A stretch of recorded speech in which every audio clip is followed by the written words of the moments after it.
Talks पर आप सभी का बहुत बहुत स्वागत है।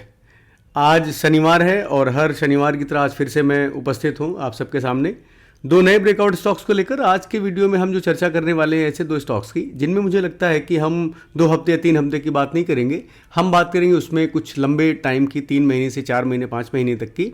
तो आज ऐसे दो स्टॉक के बारे में बात करेंगे जहाँ पे मल्टी ईयर ब्रेकआउट हुआ है और मुझे लगता है कि उसमें जो मोमेंटम आएगा वो कुछ और दिनों तक कंटिन्यू रह सकता है। उसमें शॉर्ट मोमेंटम नहीं, मुझे थोड़ा बड़ा मोमेंटम दिख रहा है। ऐसे दो स्टॉक्स की बात करेंगे। तो मित्रों, अगर आप चैनल पर नए हैं तो वीडियो को लाइक कर लें, सब्सक्राइब कर लें, और अगर आप मेरी बात नहीं सुनते हैं तो कम से कम इनकी सुन लीजिए। मेरा ये चैनल सब्सक्राइब करें और मेरे हर अपडेट आपको मिले, इसके लिए बेल आइकन जरूर दबाइएगा। आप सभी को मेरी ढेर सारी शुभकामनाएं। दोस्तों, मैं उम्मीद करता हूं कि आपने चैनल सब्सक्राइब कर लिया होगा, जिससे आपको हर हफ्ते नए ब्रेकआउट स्टॉक्स के वीडियोस मिला करेंगे। तो आइए शुरू करते हैं। जैसा कि आप जानते हैं कि हमारा एक सेट पैटर्न, इस पे हम काम करते हैं। तो आज की तारीख मैं बता देता हूँ। आज 16 दिसंबर है जब मैं वीडियो रिकॉर्ड कर रहा हूँ, और इसमें टाइम होराइजन मैंने थोड़ा सा चेंज किया है, जिसको 1 वीक से 4 वीक नहीं, मैंने 2 वीक से 3 महीने का मिनिमम टाइम फ्रेम लिया है। और हम डेली वीकली चार्ट देखेंगे यहाँ पे। और सबसे इंपॉर्टेंट बात यह है कि मैं सेबी रजिस्टर्ड एडवाइजर नहीं हूं, तो किसी भी तरह का ट्रेडिंग और इन्वेस्टिंग डिसीजन मेरे कहने पे मत लें। आप यहां पे सीखने की कोशिश करेंगे प्राइस एक्शन को कैसे एनालाइज करते हैं, उसके हिसाब से आप ट्रेड डिसाइड कर सकते हैं अपने डिस्क्रिप्शन पे। मैं किसी भी तरह से बाइंग और सेलिंग एडवाइस नहीं दे रहा हूं, इसको न समझा जाए। तो आइए चलते हैं। इसके बाद रिव्यू करते हैं 9 दिसंबर को जो 2 ब्रेकआउट स्टॉक्स की हमने चर्चा करी थी, जहां पे मुझे ब्रेकआउट दिखा था, उनमें क्या हुआ उसकी बात करते हैं। पहला स्टॉक था हमारा JSW एनर्जी, और 5 दिन की ट्रेड हुई है। तो 5 दिन की ट्रेड में कुछ खासा मूवमेंट नहीं दिखा मुझे। JSW एनर्जी की हमने बात करी थी 451 रुपये पे, और 470 तक गया था हाई, और अभी 434 रुपये पे चल रहा है, लगभग 5.5% नीचे है। तो SL के आसपास आने वाला है, देखते रहिए। अगर आप छोटा स्विंग करते हैं तो निकलने का समय आ गया है, और अगर आप 2-3 महीने रुक सकते हैं तो then it is still good stock. दूसरा स्टॉक था हमारा Max health care institute limited, जिसको हमने डिस्कस किया था 678 रुपये पे। स्टॉक में हाई लगा 728 रुपये का, 7.5% के आसपास ऊपर गया था। करंट मार्केट प्राइस 688 चल रहा है, 1.5% ऊपर है अपने डिस्कस प्राइस से। मैक्स हेल्थ में मूवमेंट आया है, अभी रिट्रेसमेंट है, और अभी भी चार्ट उतना ही अच्छा है जितना पहले था। तो इसको आप रख सकते हैं अपनी वॉच लिस्ट में अभी भी। तो दोस्तों, आइए अब बात करते हैं उन 2 ब्रेकआउट स्टॉक्स की जिनकी मैं चर्चा करने वाला हूं। उनको मैं समझता हूं कि अगले 3 महीने तक उसमें एक अच्छा खासा मोमेंटम देखने को मिलेगा। और ये 2 स्टॉक जो मैंने लिए हैं, इसको मैंने अपने पैटर्न से ब्रेक किया है। ये दोनों फ्यूचर एंड ऑप्शंस में हैं, फ्यूचर एफ में ट्रेड होते हैं और हाई फ्लोट स्टॉक्स हैं। इसीलिए मैंने टाइम लिमिट इसके लिए बढ़ा दी है, क्योंकि मुझे जो ब्रेकआउट दिखा है वो बहुत अच्छा दिखा है, इसलिए मैंने इनको यहाँ पे चूज़ किया है। तो पहला स्टॉक है, सब जानते हैं आप लोग, स्टेट बैंक ऑफ इंडिया। अपने टेलीग्राम चैनल में मैंने अपने मेंबर्स को कई बार इसके बारे में याद कराया है, अलर्ट दिया है कि यहाँ पे कुछ प्राइस में चेंजेस हो रहे हैं, इसको देखा जाना चाहिए। फंडामेंटल बताने की जरूरत नहीं है, आप सारे लोग जानते हैं स्टेट बैंक ऑफ इंडिया क्या करती है। फिर भी just for the sake of this presentation I have made it. Nifty PSU bank 5,78,000 crore का मार्केट कैप है, 648 रुपये का प्राइस चल रहा है। स्टॉक का पी है 8.5, 8.48x। Industry P 9.46, promoter holding 57 plus 0। और हम quarter on quarter profit growth की बात करते हैं तो यहाँ 12% का डिग्रोथ दिखा है हमें। 19,000 करोड़ का प्रॉफिट था क्वार्टर 1 में, क्वार्टर 2 का रिजल्ट में 16,648 करोड़ का रिजल्ट आया। तो ये पहला स्टॉक है स्टेट बैंक ऑफ इंडिया, और इनका जो होल्डिंग पीरियड में लेके चल रहा हूँ, मैं मान के चल रहा हूँ कम से कम 3 महीने या 4 महीने या उससे ज़्यादा, क्योंकि यहाँ पे जो शानदार ब्रेकआउट हुआ है चार्ट पे, वो आपको देखने को मिलेगा, मज़ा आएगा। का जो 52 वीक परफॉर्मेंस है, निफ्टी ने 16.5% का रिटर्न दिया है। निफ्टी PSU बैंक इस सेक्टर से आता है, निफ्टी बैंक में भी है, PSU बैंक में भी है, 29% दिया है रिटर्न। स्टेट बैंक ने 5% रिटर्न दिया है 1 साल में, मतलब 1 साल में हिला नहीं है स्टॉक अपनी जगह से। और 3 महीने की बात करें, सितंबर के बाद से परफॉर्मेंस क्या रहा है, तो निफ्टी में 10% का रिटर्न है, PSU बैंक में लगभग 27% का, स्टेट बैंक ऑफ इंडिया में 13.5% का, क्लोज टू 14%। तो यहाँ पे भी आप देखें तो परफॉर्मेंस आउट परफॉर्मेंस नहीं है State Bank of India compare to the benchmark and sectoral index. तो मैंने इसे क्यों पसंद किया, इसको हम आगे जब चार्ट पे चलेंगे तब उसकी बात करेंगे। दोस्तों, जब भी बैंक ऑफ बड़ौदा स्टॉक का नाम आता है तो मुझे एक बात याद आती है। मैं करीब 10 साल का रहा हूँगा, तो मैंने स्कॉलरशिप का एग्ज़ाम दिया था स्कूल में, तो मुझे स्कॉलरशिप मिली थी। तो मुझे स्कॉलरशिप लेने के लिए अकाउंट खुलवाना था। तो मेरा पहला बैंक अकाउंट जो खुला था, चिल्ड्रंस अकाउंट, वो बैंक ऑफ बड़ौदा में खुला हुआ था। तो इसलिए इससे मेरी यादें हैं बैंक ऑफ बड़ौदा से। और दूसरी बात ये कि बैंक ऑफ बड़ौदा का जो मेरा पासबुक था, पासबुक के इनसाइड पेज पे डायनासोर के फोटोज लगे हुए थे। तो ये बात बचपन की थी, लेकिन आज भी वो मेमोरी जो है बैंक ऑफ बड़ौदा से रिलेटेड, वो डायनासोर जो मैंने पहली बार देखे थे या क्या होते हैं, तो उससे मेरा इंटरेस्ट जगा था। और आज भी मैं एवोल्यूशन को बहुत बहुत अच्छे से पढ़ता हूँ। तो बैंक ऑफ बड़ौदा जब दो चीज़ें याद आती हैं, एक मेरा स्कॉलरशिप और दूसरा वो डायनासोर। बैंक ऑफ बड़ौदा आप जानते हैं, कुछ बताने की जरूरत नहीं, PSU बैंक से आता है। 1,16,201 करोड़ का मार्केट कैप है, 224 का रेट चल रहा है, सस्ता है, 6.31 का PE है, 9.5 का इंडस्ट्री का प्राइस अर्निंग मल्टीपल है, प्रमोटर होल्डिंग है 64%, प्लेस परसेंट 0। और हम प्रॉफिट्स की बात करते हैं तो डिग्रोथ है 0.91 की, विच इज़ वेरी नॉमिनल। बात करते हैं प्राइस कंपैरिजन की, 52 वीक्स में देखते हैं तो अगेन PSU बैंक और निफ्टी दोनों ने आउट परफॉर्म किया है। Whereas bank of Baroda ने 21% का रिटर्न दिया, 21.5% का एक साल में, और निफ्टी ने 16.5% का दिया, PSU बैंक ने 29% का दिया है। और हम एक क्वार्टर की बात करते हैं सितंबर के बाद से, तो निफ्टी ने 10%, निफ्टी PSU बैंक ने 26.97% और बैंक ऑफ बड़ौदा ने 17.75% रिटर्न दिया है। तो यहाँ पे देखें तो आउट परफॉर्मेंस इन दोनों में नहीं है, लेकिन इनको सेलेक्ट क्यों किया है उसकी बात हम करेंगे जब चार्ट पे जाएंगे तब। तो आइए चलते हैं चार्ट पे की बात करते हैं। निफ्टी का डेली चार्ट है, और लास्ट टाइम हमने बात करी थी जब ये बार बनी हुई थी, और ये उसके बाद 4-5 दिन की ट्रेडिंग हुई है, यहाँ तक थी, हम ये 3 दिन की बार बनी हुई थी। तो मैंने कहा था कि जब 20,850 के नीचे अगर ये क्लोज होता है तो आपको यहाँ पे शॉर्ट बनता है, और यहाँ से एक रिट्रेसमेंट हमें देखने को मिल सकता है ऊपर जाने के लिए। लेकिन मार्केट एक जबरदस्त मोड में है, बीस्ट मोड में है, बुल्स ऊपर लेके जा रहे हैं लगातार। आप गैप देखें तो आपको दिख रहा होगा यहाँ पे कितने शॉर्ट्स स्क्वीज हो रहे हैं। जो शॉर्ट्स यहाँ पे थे, यहाँ पे जो शॉर्ट्स बने थे वो सब स्क्वीज हुए ऊपर गया है, और अभी भी मार्केट काफ़ी तेजी में है। तो मैं ये बोलूँगा कि जब तक जनरल इलेक्शंस नहीं आते हैं, जब तक जनरल इलेक्शन नहीं आते हैं, तब तक मार्केट में तेजी बनी रह सकती है। लुकिंग एट दिस, इसको अगर हम आगे बड़े टाइम फ्रेम पे देखें तो आपको समझ में आता है कि हो क्या रहा है। ये मंथली चार्ट है। मंथली चार्ट में आप ये देखिए 5 महीने का, यहाँ पे क्या हुआ है, लुक एट दिस एरिया।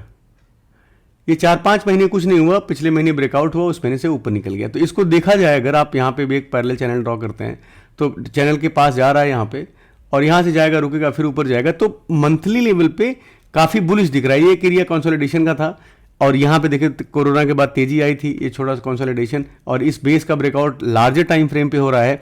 तो आपको यहाँ पे आने वाले दिन में, एटलीस्ट मैं मार्च तक तो बुलिश हूँ मार्केट में ऊपर जाने। थोड़े छोटे मोटे करेक्शन दिखेंगे आपको स्मॉलर टाइम फ्रेम पे, लेकिन बड़े टाइम फ्रेम पे मार्केट इज लुकिंग ऑसम, और रुकने के मूड में भी नहीं दिखाई दे रहा है। वीकली चार्ट पे देखेंगे तो आपको दिखेगा सिमिलर फैशन में, ये यहाँ से ब्रेकआउट होता है, ये गैप, ये ब्रेकआउट होता है गैप के साथ में, और स्ट्रांगली 2 बार्स ऊपर बन रही हैं। तो यहाँ से देखें तो लगातार सीरीज ऑफ बुल बार्स हैं, एक माइक्रो चैनल में चल रहा है, सीधा ऊपर चल रहा है। तो एक छोटा सा करेक्शन भी आए, शॉर्ट नहीं करने का, छोटा सा प्रॉफिट बुकिंग आएगी, ये फिर ऊपर जाएगा। तो मैं बोलूँगा अगले 3 महीने शॉर्ट की पोजीशन नहीं होनी चाहिए। जनरली अगर किसी को करना है तो फ्यूचर्स बाई कर सकते हैं, पुट के साथ हेज कर सकते हैं उसको। लेकिन ये मुझे जो लग रहा है, मार्केट 24,000 तक मार्केट जाना चाहिए, अगले इलेक्शन तक। जो भी होगा, अगर गवर्नमेंट चेंज होती है तो भले नीचे आ जाए 15,000 पे, लेकिन अगर मार्केट ये मान के चल रहा है कि ये गवर्नमेंट रिपीट होने वाली है, इसलिए तेजी दिख रही है, तो I will be bullish, more bullish till the time it reaches. मेरा एस्टिमेट है कि 24,000 तक जाएगा मार्केट। हो सकता है मैं गलत हो जाऊं, दैट इज डिफरेंट स्टोरी, लेकिन जो मुझे फील आ रहा है, क्योंकि मैंने 1-2 इलेक्शंस इसके पहले भी देखे हुए हैं, तो ऐसा लग रहा है कि यहाँ से तेजी बरकरार रह सकती है। तो मैं डेली चार्ट पे अगर चलूँ तो मेरा मानना ये है कि देखो, जब ऐसा मार्केट चलता है ना, तो ये वाले करेक्शन आएंगे। हो सकता है छोटा सा यहाँ पे आ जाए, ये आपका बेस बना हुआ है 20,800 का भी, 20,850 का, ये जो इसके ऊपर जब तक है बुलिश रहेंगे, छोटा मोटा करेक्शन आएगा, लेकिन आप इसको शॉर्ट करके नहीं चल सकते।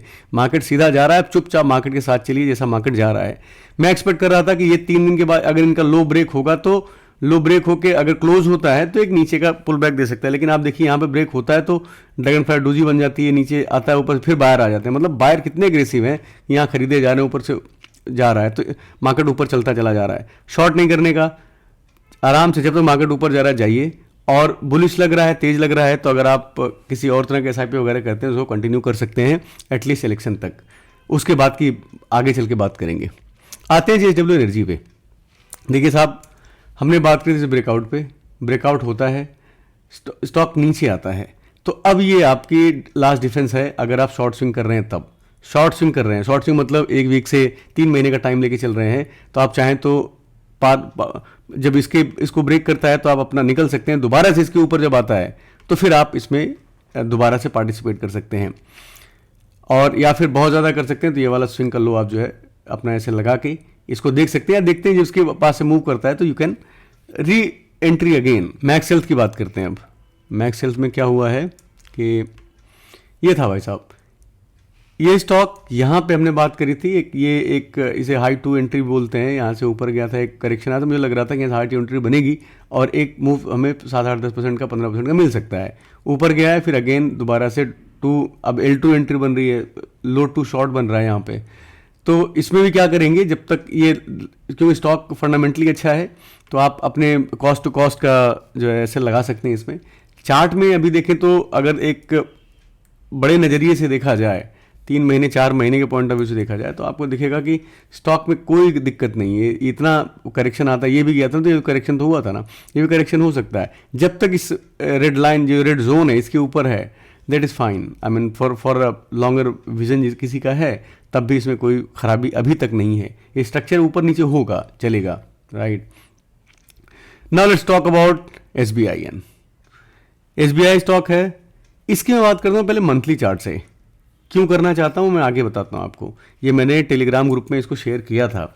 ये वाला हाई लगा है, ये वाला, इस वाले हाई के बाद से आप देखें तो स्टॉक क्या करता है, इतने दिन लगभग 1 साल के आसपास एक जगह पे रुका होता है, कोई मूवमेंट नहीं, 5% की मूवमेंट कुल है 1 साल में। ये एक डारवास बॉक्स बना हुआ है जिसमें कोई मूवमेंट नहीं हुई है, और फिर उसके बाद से यहाँ पे देखें तो ये जो मंथली कैंडल क्लोज हो रही है, जो अभी बन रही है, इन प्रोसेस है, वो कितनी मारूबुजू बुलिश बार बन रही है, जो अपने ऑल टाइम हाई पे है इस टाइम पे, और उम्मीद करता हूँ कि ये इसके ऊपर बंद ही होगी, ऐसा लग रहा है मुझे मंथली चार्ट पे। इसके नीचे देखिए कहीं पे भी आपको नहीं दिखेगा कि इसमें पहले भी कभी ये रेट आया है, ये रेट कभी नहीं आया है। तो जैसा कि मैं बोल रहा हूँ कि अगर ये गवर्नमेंट रिपीट होती है तो ये, इस गवर्नमेंट ने बैंक्स के लिए बहुत सारा काम किया है, NPA सुधारो, सबको, सारे बैंक को इकट्ठा करो, एग्रीगेट करो, मर्ज करो, तो बैंक रिफॉर्म्स हो रहे हैं और बजट्स वगैरह आएंगे। तो बैंक के लिए जो मुझे लग रहा है सबसे बड़ा बैंक SBI है, और जिस हिसाब से ये मूव रहा है उसके बाद से पहली बार 1 साल के बाद ब्रेकआउट यहाँ पे दे रहा है अपने ऑल टाइम हाई पे। So it means something is happening. तो इसको जो वीकली चार्ट पे देखें तो आपको दिखेगा, वीकली चार्ट पे आपको दिखेगा यहाँ से एक छोटा सा कप एंड हैंडल बन रहा है, ये ब्रेकआउट इस लेवल का हो रहा है यहाँ पे। तो इसमें पार्टिसिपेट करना चाहिए मेरे हिसाब से टेक्निकली, और कम से कम टाइम रखना चाहिए, इसको टाइम देना चाहिए 3 महीने, क्योंकि FNO का स्टॉक है, हाई फ्री फ्लोट है, तो ये स्लो चलेगा, बहुत तेजी में 20% 15% नहीं जाएगा, 5% 2% 3% 4% 2% गिरेगा, 4% बढ़ेगा, इस तरह से चलेगा ये। तो इसको अगले कुछ दिनों के लिए रखना चाहिए, एटलीस्ट 3-4-6 महीने के लिए इसको आप रख सकते हैं, अपनी वॉच लिस्ट में ट्रेड कर सकते हैं अपने फाइनेंशियल एडवाइजर से पूछ के। ये मुझे ऑल टाइम हाई पे चल रहा है और एक अच्छा ब्रेकआउट हुआ है 1 साल कंसोलिडेशन के बाद, इसलिए SBI। डेली चार्ट पे आपको हीटेड दिखेगा, तो आप वेट कर लें, थोड़ा सा नीचे आता है 620 के आसपास, तो फिर आप प्लान कर सकते हैं इसमें एंट्री। लेकिन इसको वॉच लिस्ट में रखना है, सही रेट पे आता है 620 के आसपास, थोड़ा यहाँ पे ऐड कर सकते हैं, थोड़ा नीचे आने पे ऐड कर सकते हैं, लेकिन विजन रखें अगले 3-4 महीने का। बैंक ऑफ बड़ौदा की बात करते हैं। ये बैंक ऑफ बड़ौदा है और इसका मंथली चार्ट पहले देखते हैं हम। मंथली चार्ट देखें तो ये भी कब का ब्रेकआउट दे रहा है, 2015 के बाद से लगभग 8 साल बाद ये आपको ब्रेकआउट दिख रहा है इस लेवल का, मंथली चार्ट पे, बड़े चार्ट पे, दिस इज लेवल जहाँ पे ब्रेकआउट हो रहा है, राइट। तो आपने क्या करना है, बैंक ऑफ बड़ौदा में ये यहाँ से नीचे आता है, ऊपर आता है, और सस्ता है। सारे बैंक जो PSU बैंक हैं उनमें शायद सस्ता है, 6.5 का PE है, जो इंडस्ट्री का 9.5 चल रहा है।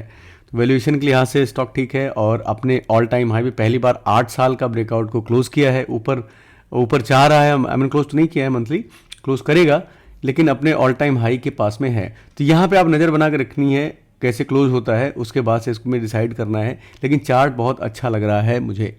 डेली चार्ट पे अगेन ये देखिए, एक एरिया है जहाँ से ब्रेकआउट आपको दिखेगा, ये ब्रेकआउट है, रिटेस्ट करता है, आपको यहाँ पे एंट्री बनती है इसमें। तो बैंक ऑफ बड़ौदा और एसबीआई जो है इनका टाइम होराइजन आप लेके रखें कम से कम मार्च तक का, और मुझे लगता है कि इसमें स्लोली ग्रेजुअली एक अच्छा मूवमेंट आने वाला है, ऐसा दिख रहा है चार्ट को देख के। बाकी आप अपने आप से डिसाइड कर सकते हैं। तो मित्रों, अगर आप चैनल पर नए हैं तो सब्सक्राइब कर लें और वीडियो को लाइक कर दें, शेयर कर दें। मुझसे जुड़ना चाहते हैं तो टेलीग्राम के लिंक डिस्क्रिप्शन बॉक्स में दिए गए हैं। ट्विटर पे मुझे फॉलो कर सकते हैं, वहाँ पे मैं स्टॉक शेयर करता हूँ जो यहाँ पे नहीं बता पाता। टेलीग्राम में एक्टिव रहता हूँ, वहाँ मैं बताता रहता हूँ। तो आप चाहिए लर्निंग वहाँ से आप कर सकते हैं। तो मित्रों, आप सबको समय देने के लिए बहुत बहुत आभार, धन्यवाद।